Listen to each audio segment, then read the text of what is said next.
You think that staying in the fight proves your strength.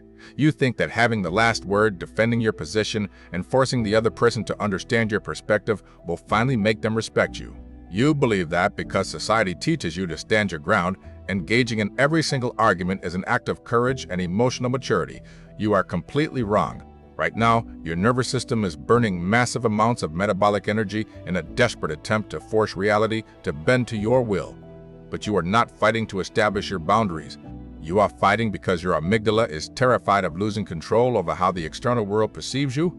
When you exhaust your cognitive bandwidth trying to win an unwinnable argument against a chaotic person, you are no longer a sovereign individual. You are a biological hostage to their dysfunction. We live in a culture that heavily romanticizes the argument. You are constantly told that you must fight for your honor, that you must correct people when they are wrong, and that walking away means you are weak, passive, or defeated. The modern world loves a good debate. Social media algorithms, reality television, and 24-hour news cycles are entirely built upon the premise that every conflict must be engaged with and every provocation must be answered. They have convinced the 99% that their voice must be heard in every single room they enter. But behavioral psychology and evolutionary neurobiology reveal a brutal, unyielding truth. Engaging in a chaotic argument with someone who is committed to misunderstanding you is not a display of power. It is a severe metabolic drain that actively destroys your internal peace. Conflict is the currency of the deeply insecure. When an average person is provoked, when someone insults them, challenges their reality, or crosses a boundary, their brain immediately registers a lethal threat.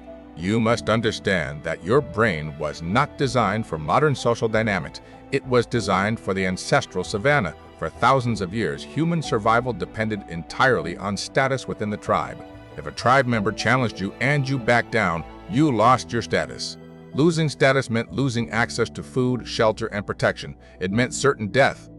Therefore, the primitive alarm system of your brain, the amygdala, is hardwired to panic the exact moment your ego is threatened. When a toxic person makes a passive-aggressive comment, your amygdala instantly floods your bloodstream with cortisol and adrenaline. It creates an intense, burning sensation of anxiety and rage in your chest. To relieve this unbearable physical tension, your brain desperately seeks to eliminate the threat. It forces you to open your mouth. It forces you to type out a massive, angry response. It forces you to raise your voice and systematically dismantle the other person's logic. You think you are engaging in a rational debate, but you are not. You are just surviving a biological glitch. You are experiencing a primitive fight-or-flight response. You are trying to artificially regulate your own spiked nervous system by forcing the other person into submission. You explain, you argue, and you debate because you are desperately trying to regain the illusion of control. But you belong to a different breed of human. You have realized that this primitive biological reflex is entirely obsolete in the modern world. You do not need to establish dominance over a coworker or a toxic relative to survive the winter. You refuse to let an ancient neurological glitch dictate your behavior and drain your energy. When you choose to simply walk away from an argument without saying a single word, you are executing an elite cognitive override. You feel the cortisol spike. You feel the primitive burning urge to justify your existence and destroy their argument. But you use your prefrontal cortex, the advanced calculating architect of your mind, to forcefully shut the alarm down. You look at the person demanding a reaction, you evaluate the absolute uselessness of the situation, and you physically remove yourself from their presence. This is the psychology of Stoic detachment, and it is the ultimate declaration of psychological sovereignty. To master this level of emotional control, we must perform a clinical autopsy on the hidden economics of human attention. Everything you do costs metabolic energy. Your brain consumes roughly 20% of your body's total energy, and intense emotional processing is the single most expensive cognitive task you can undertake. Your attention is an elite asset. Stop burning it on cheap drama. When you stay in a room to argue with someone who has already made up their mind, you are engaging in a massive, uncompensated transfer of wealth. You are taking your finite, highly valuable cognitive resources, your focus, your emotional stability, your creativity, your time, and you are burning them to heat a house that does not belong to you. You are trying to translate your complex internal data into logical arguments, predicting their reactions, and projecting your energy outward. But here is the clinical reality that most people refuse to accept. The person on the other side is not processing your logic. Toxic individuals, manipulators, and highly reactive people do not listen to understand, they listen to reload. They are scanning your words exclusively for vulnerabilities, inconsistencies, and emotional hooks that they can use to drag you further into their chaos. They do not want a resolution, they want a reaction. Never give a predator the map to your nervous system. When you argue with a manipulator, you are literally handing them the ammunition they need to destroy your peace. If you tell them, "You are disrespecting me and I will not tolerate it," you think you are establishing a firm boundary, but the manipulator's brain translates that as, "I have successfully altered their emotional state. I have the power." They will immediately escalate the argument. They will gaslight you, they will twist your words, and they will bring up past mistakes just to watch you squirm. The precise moment you respond to their counterattack, the trap snaps shut. You are now fully engaged in their game, playing by their rules. The manipulator has successfully outsourced their internal chaos onto your nervous system. They have made you entirely responsible for managing their emotional state. This is exactly why the sovereign individual simply walks away. Walking away is not a negotiation. It is a statement of operational reality. When you turn your back and leave the room, you are communicating something far more devastating than any combination of words ever could. This level of unyielding physical removal absolutely terrifies manipulative people. Narcissists and emotional vampires survive by extracting what clinical psychology calls narcissistic supply. This supply is generated whenever they can force you to alter your emotional state based on their actions. If they can make you yell, if they can make you cry, or if they can make you desperately defend yourself, they feel powerful, they feel significant. Your emotional reaction is the only proof they have of their own relevance in this world. Your absence starves their ego to death. When you refuse to engage, when you simply pick up your things and walk out the door, you break their psychological feedback loop permanently. You do not match their heightened emotional frequency, you remain entirely grounded.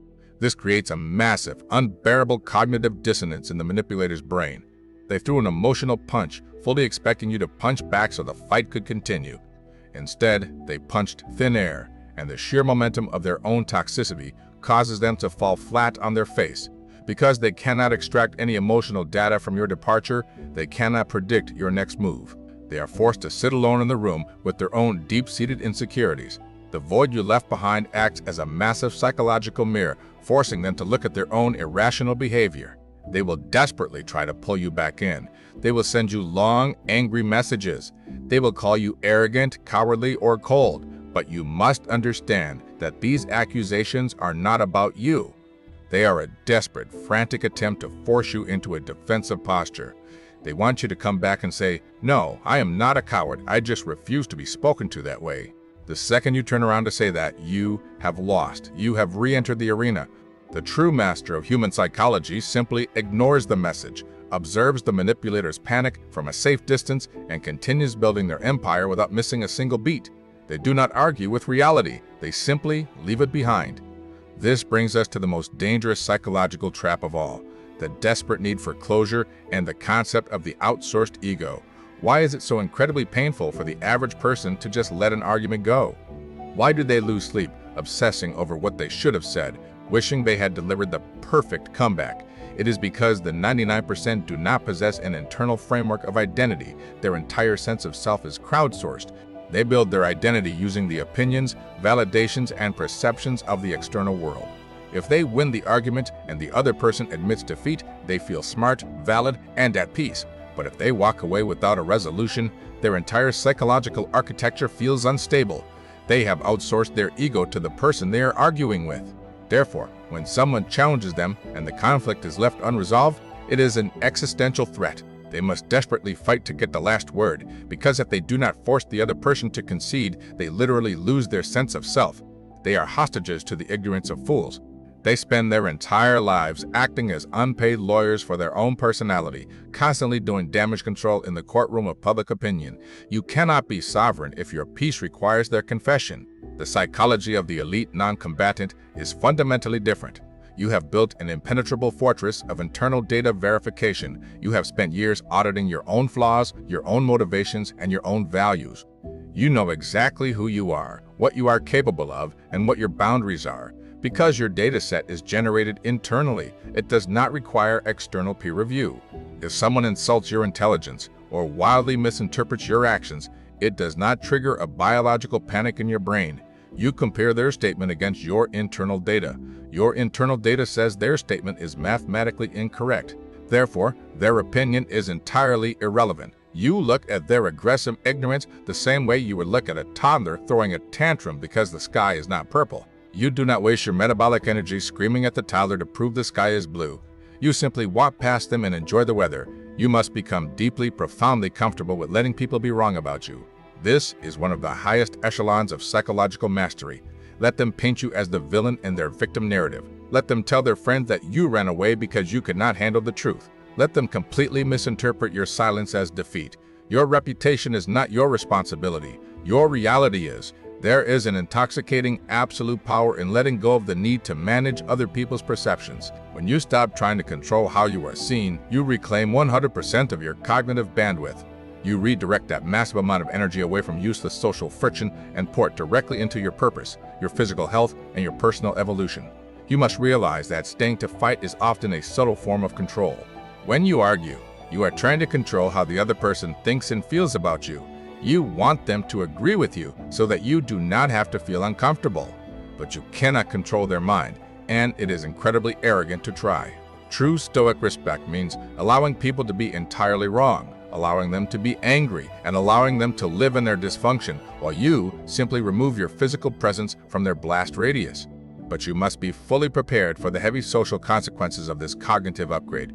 Society is deeply traumatized, and traumatized people bond through shared chaos and dramatic arguments. They expect you to bleed for your honor. They expect you to perform the dance of defensive combat.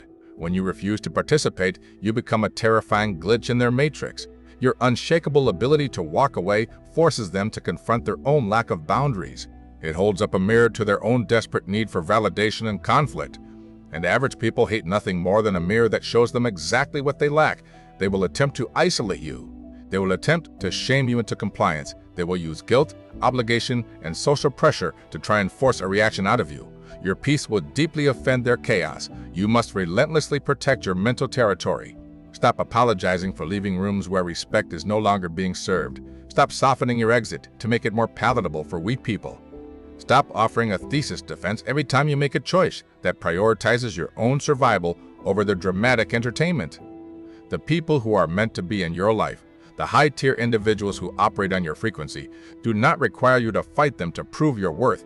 They understand the language of self-preservation. They respect a clean exit.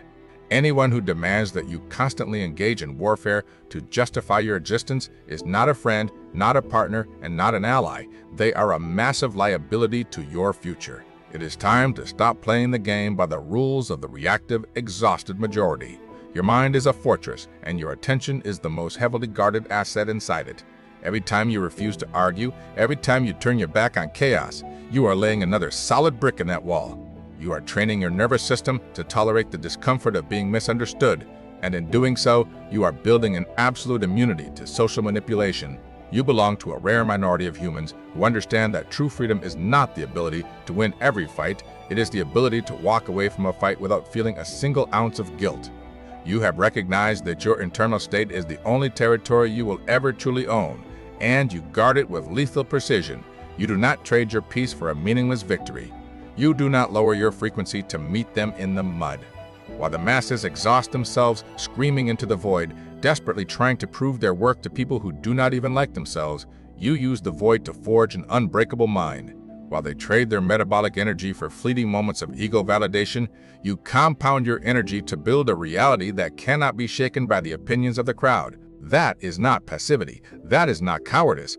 That is the absolute pinnacle of emotional sovereignty.